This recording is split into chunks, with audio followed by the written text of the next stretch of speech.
আসসালামু আলাইকুম। প্রিয় দর্শক, বিএনপির নতুন মন্ত্রিসভা গঠিত হওয়ার পর প্রথম যেই দিন সচিবালয়ে প্রথম যে কার্য দিবস সচিবালয়ে কাজ করতে গিয়েছিলেন বিএনপির মহাসচিব এবং সরকারের এলজিআইডি মন্ত্রী মানে স্থানীয় সরকার বিষয়ক যে মন্ত্রী মির্জা ফখরুল ইসলাম আলমগীর, তখন তাকে জিজ্ঞাসা করা হয়েছিল, সাংবাদিকরা জানতে চেয়েছিলেন যে আপনারা স্থানীয় সরকার নির্বাচনটা কবে দেবেন। মির্জা ফখরুল ইসলাম আলমগীর বেশ দৃঢ়তার সঙ্গে বলেছিলেন যে খুব দ্রুতই স্থানীয় সরকার নির্বাচন হবে। এখন খুব দ্রুত বলতে কতদিন? ধরে নেওয়া যায় 1 মাস অথবা 2 মাস, এই তো অল্প সময়ের মধ্যেই স্থানীয় সরকার নির্বাচন দেওয়া হবে। মার্চের সেকেন্ড উইকে যদি সংসদ বসে, তার আগেও দেওয়া যেতে পারে, তারপরেও দেওয়া যেতে পারে, যে কোনো সময় দেওয়া যেতে পারে। এটা কিন্তু কঠিন কোনো কাজ নয়। এখন বলে দিলে কালকের থেকে হয়তো নির্বাচনের তফসিল ঘোষণা করে, নির্বাচনের প্রস্তুতি নেবে, নির্বাচন কমিশন তফসিল ঘোষণা করবে, তারপর হয়তো 1.5-2 মাসের একটা প্রক্রিয়া। এই স্থানীয় সরকার নির্বাচন কিন্তু আরো আগেই হওয়ার কথা ছিল। মানে অন্তর্বর্তীকালীন সরকারও বলেছিলেন তারা জাতীয় নির্বাচনের আগে স্থানীয় সরকার নির্বাচন দেবে, তখন বিএনপি রাজি হয়নি। যাই হোক, এই যে গত বুধবার যে মির্জা ফখরুল ইসলাম আলমগীর বললেন, এই বলার পর আমরা এখন কি দেখলাম? আমরা দেখলাম আজকে আমরা জানতে পারলাম যে 6টা সিটি কর্পোরেশনে সরকার 6 জন প্রশাসককে নিয়োগ করেছেন। এই 6টা সিটি কর্পোরেশন কোনটা? ঢাকা উত্তর, ঢাকা দক্ষিণ, নারায়ণগঞ্জ, তারপরে সিলেট, গাজীপুর এবং খুলনা। এই যে 6টা সিটি কর্পোরেশনে তারা প্রশাসক নিয়োগ করলেন। তো এই সিটি কর্পোরেশনগুলো আগে কিভাবে চলতো? আগেও প্রশাসক দিয়েই চলতো। পার্থক্যটা হলো এই, আগের প্রশাসকরা প্রায় সবাই, মানে ঢাকা উত্তর ছাড়া আর সবগুলি ক্ষেত্রেই সিটি কর্পোরেশন চলেছে পুরো অন্তর্বর্তীকালীন সরকারের সময়টাতে চলেছে বিভিন্ন রকম সরকারি আমলা দ্বারা। একমাত্র উত্তরে একজন আমলার বাইরে একজন বেসরকারি ব্যক্তি, উনি মোহাম্মদ এজাজ নামে এক ব্যক্তি, উনি এখানে সিটি কর্পোরেশনের মেয়র হিসেবে ওনাকে নিয়োগ দেওয়া হয়েছিল। অনেকটা প্রশাসকের মতোই ছিলেন এবং সেই নিয়োগের পেছনে অন্তর্বর্তীকালীন সরকারের একজন উপদেষ্টা আসিফ মাহমুদ সজীব ভুঁইয়ার সরাসরি ভূমিকা ছিল, কারণ উনি চিঠি লিখে বলেছিলেন যে তাকে দেওয়া হোক।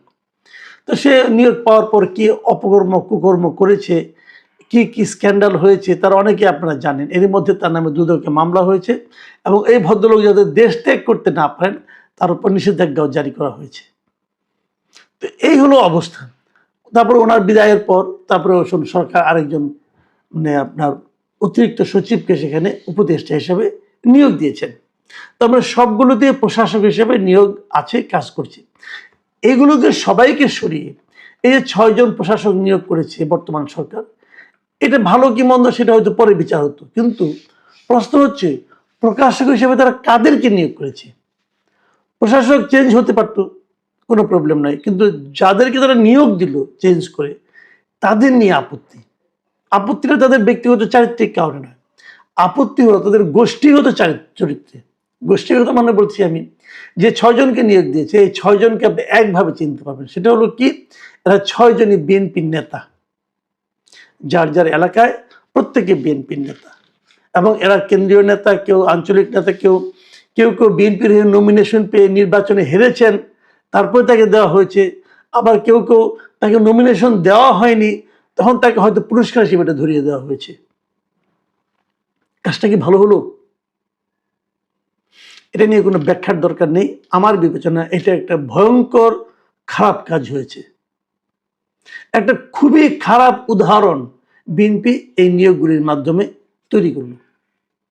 দেখুন, আমি তার আগে বলে নেই কারা কারা এখানে হয়েছে। ঢাকা দক্ষিণ সিটি কর্পোরেশনে এখানে আব্দুল সালাম সাহেবকে দেওয়া হয়েছে। আব্দুল সালাম সাহেব বিএনপির প্রবীণ নেতা। উনি অনেক আগে একসময় এই যখন অবিভক্ত যখন সিটি কর্পোরেশন ছিল, তখন এটা সম্ভবত এরশাদের আমলে, তখন উনি এই সিটি কর্পোরেশনের ডেপুটি মেয়র ছিলেন, অনেক আগে। কিন্তু তার মানে আজকের থেকে প্রায় মানে আপনার 30-40 বছর আগের কথা বলছি আমি, উনি এখানকার ডেপুটি মেয়র ছিলেন। তার মানে উনি এই পদের জন্য যে যোগ্য ব্যক্তি, কোনো সন্দেহ নাই। এবার উনি যখন মনোনয়ন না পেলেন, তখন আমি একটু চিন্তা করলাম, তো ওনাকে ওনার মতো সিনিয়র লিডারকে মনোনয়ন দেওয়া হলো না কেন? পরে শুনলাম যে না, ওনাকে ঢাকা দক্ষিণের মেয়র বানানো হবে, এই জন্যই তাকে মনোনয়ন দেওয়া হয়নি। তো মেয়র বানানো হবে কিভাবে? মেয়র বানানোর জন্য তাকে ইলেকশন করতে হবে। ইলেকশন করলে কে দাঁড়াবে না দাঁড়াবে এটা তো আমরা জানি না, হয়তো ইলেকশনের জন্য অপেক্ষা করতে পারছিলেন না, দিয়ে দিলেন মেয়র হিসেবে নির্বাচন, তার প্রশাসক হিসেবে নিয়োগ করে দিলেন। উনি ভার্চুয়ালি মেয়রের মতোই কাজ করবেন। আচ্ছা ফাইন। তারপরে আমরা ঢাকা উত্তরের কথা বলি। ঢাকা উত্তরে নতুন প্রশাসক নিয়োগ করা হয়েছে মিস্টার শফিকুল ইসলাম খানকে। এই শফিকুল ইসলাম খানকে উনি হলেন গিয়ে এই যে মিরপুরের একাংশ, কাফুল, কাজীপাড়া, শেওড়াপাড়া, এই এলাকাটা নিয়ে যে সংসদীয় এলাকা ছিল ঢাকা 15, এই এলাকায় তিনি বিএনপির পদপ্রার্থী ছিলেন। এখানে উনি নির্বাচনে হেরে গেছেন জামায়াতের আমির ডক্টর শফিকুর রহমানের কাছে। সম্ভবত এই পরাজয়ের সান্ত্বনা হিসেবে ওনাকে ঢাকা উত্তরের নতুন প্রশাসক হিসেবে নিয়োগ দেওয়া হয়েছে। এর আগে উনি যুবদলের কেন্দ্রীয় কমিটির সহসভাপতি ছিলেন। তাছাড়া তিনি ঢাকা মহানগর উত্তর যুবদলের সদস্য সচিবও ছিলেন। শফিকুল ইসলাম খান কেমন লোক কি সমস্যা সেটা ব্যাপার না, ব্যাপারটা হলো উনি মেয়র কাজের জন্য, মানে মেয়র হিসেবে প্রশাসক হিসেবে কাজ করার জন্য ওনার কোনো অভিজ্ঞতা নাই, এবং উনি বিএনপির নেতা একজন। আচ্ছা, খুলনা সিটি কর্পোরেশনে সেখানেও দেওয়া হয়েছে একজন হারু পার্টির কাছে, বিএনপির খুব প্রবীণ নেতা, অনেক দিন ধরে বিএনপি আগলে রেখেছেন মিস্টার নজরুল ইসলাম মঞ্জু। উনিও কিন্তু এবার নির্বাচনে খুলনা 2 আসনে, মানে সোনাডাঙ্গা ও সদর, এই আসনে ধানের শীষে প্রার্থী ছিলেন, এবং উনি জামায়াতে ইসলামের খুলনা মহানগর শাখার সাধারণ সম্পাদক শেখ জাহাঙ্গীর হোসেন বেলালের কাছে নির্বাচনে পরাজিত হয়েছেন। এখন এই পরাজয়ের পর ওনার মনে নিশ্চয়ই কোনো মনোবেদনা তৈরি হয়েছে। সেই মনোবেদনা লাঘবের জন্য ওনাকে আরও বড় পদে, মানে ওনাকে মেয়র পদে মনোনয়ন দেওয়া হয়েছে। মেয়র ঠিক নয়, প্রশাসক। প্রশাসক আর মেয়র একই রকম মনে করবেন। গাজীপুর সিটি কর্পোরেশন, সেখানেও মেয়র হয়েছেন নতুন একজন মেয়র, মানে নতুন একজন প্রশাসক নিয়োগ করা হয়েছে মিস্টার শওকত হোসেন সরকার। এই শওকত হোসেন সরকার গাজীপুর মহানগর বিএনপির সভাপতি। উনি অনেক দিন ধরে 2013 সালে যখন গাজীপুর হয় সিটি কর্পোরেশন হয়, তার আগে তিনি ওই এলাকার যে কাশিমপুর ইউনিয়ন আছে একটা, সেই কাশিমপুর ইউনিয়নের চেয়ারম্যান ছিলেন। এই পদে তার বাবাও চেয়ারম্যান ছিলেন গিয়াসউদ্দিন সরকার, তার চাচা সোহরাবুদ্দিন সরকার তিনিও চেয়ারম্যান ছিলেন, এমনকি তার দাদা জাবেদ আলী সরকার তিনিও এখানকার চেয়ারম্যান ছিলেন। তো উনি অনেকদিন ধরে চেয়ারম্যান ছিলেন কাশিমপুর ইউনিয়নে। এবার উনি গাজীপুর সিটি কর্পোরেশনের প্রশাসক হিসেবে নিয়োগ পেলেন। এখানে কিন্তু আগে, মানে আওয়ামী লীগ আমলের শেষ দিকে জাহাঙ্গীর আলম ছিলেন মেয়র। যাই হোক, তারপর Narayanganj city corporation. Narayanganj city corporation বললেই কিন্তু আমরা বুঝি যে সেরেনা হায়াত আইভি, উনি এখানকার মেয়র ছিলেন। এই সেরেনা হায়াত আইভির কাছে 2016 সালে যে নির্বাচনটা হয়, সেই নির্বাচনে এখানে মেয়র বিএনপির হয়ে প্রার্থী ছিলেন সাখাওয়াত হোসেন খান, এবং তখন তিনি 78,900 ভোটে হেরে গেছিলেন। সেই হারা লোকটাকে এবার নারায়ণগঞ্জের মেয়র হিসেবে মনোনয়ন দেওয়া হয়েছে। মেয়র হিসেবে তো নয়, মেয়র হয় না আপনারা, এটা হলো প্রশাসক হিসেবে নিয়োগ দেওয়া হয়েছে। এবং উনি এমনিতেও নারায়ণগঞ্জ মহানগর বিএনপির সিনিয়র সহসভাপতি। সিলেট সিটি কর্পোরেশনের কথা ধরেন, সিলেট সিটি কর্পোরেশনের প্রশাসক নিয়োগ করা হয়েছে আব্দুল কাইয়ুম চৌধুরীকে। এই আব্দুল কাইয়ুম চৌধুরী কিন্তু একসময় সাবেক অর্থমন্ত্রী ছিলেন যে সাইফুর রহমান সাহেব, ওনার রাজনৈতিক সচিব ছিলেন। কিন্তু উনি এইবার সিলেট 3 আসন থেকে মনোনয়ন চেয়েছিলেন, দক্ষিণ সুরমা, ফেঞ্চুগঞ্জ, বালাগঞ্জ, কিন্তু তিনি মনোনয়ন পায়নি। এই আসনে মনোনয়ন পেয়েছে যুক্তরাজ্য বিএনপির সদ্য সাবেক সভাপতি এম এ মালিক। তো ওনাকে নির্বাচন দেওয়া হয় না, পর ওনাকে দায়িত্ব দেওয়া হয়েছিল যে এই সিলেট জেলার যতগুলি সংসদীয় আসন আছে সবগুলি আসনের যারা নাকি প্রার্থী তাদের নির্বাচনী সমন্বয়ক হিসেবে কাজ করার জন্য। উনি কাজটা ভালোভাবে করেছেন, এবং হয়তো তারই পুরস্কার হিসেবে ওনাকে সিলেটের এখন প্রশাসক হিসেবে নিয়োগ করা হয়েছে। তো মোটামুটি আমরা দেখলাম যে সব জায়গায় একদম দলীয় লোককে প্রশাসক হিসেবে নিয়োগ করা হলো। কেন? সরকার ইচ্ছা করলে পারে, কিন্তু এই কাজটা কি ভালো হলো? আপনি তো নির্বাচন দিবেন, আপনি অনির্বাচিত ব্যক্তিকে দিলেন কেন? যদি প্রশাসকে নিয়োগ করতে হয় তাহলে তো সরকারি লোককে প্রশাসক নিয়োগ করেন। যেটা নাকি সবসময় আমরা দেখে এসেছি ট্র্যাডিশন, যে একজন অতিরিক্ত সচিবকে প্রশাসক নিয়োগ করা হয়, তিনি মেয়রের মতো কাজ করেন। আপনি তো অনেকদিন ওয়েট করেছি আমরা। আর আপনি যাকে দিলেন তিনিও তো আগামী যখন নির্বাচন হবে তখন তো নির্বাচনে অংশ নেবেন, সেই নির্বাচনে উনি হারতেও পারেন। ধরা যাক হাইপোথেটিক্যালি আপনি নির্বাচন দিলেন, সবাই জিততে পারলো না, কেউ না কেউ হেরে গেল।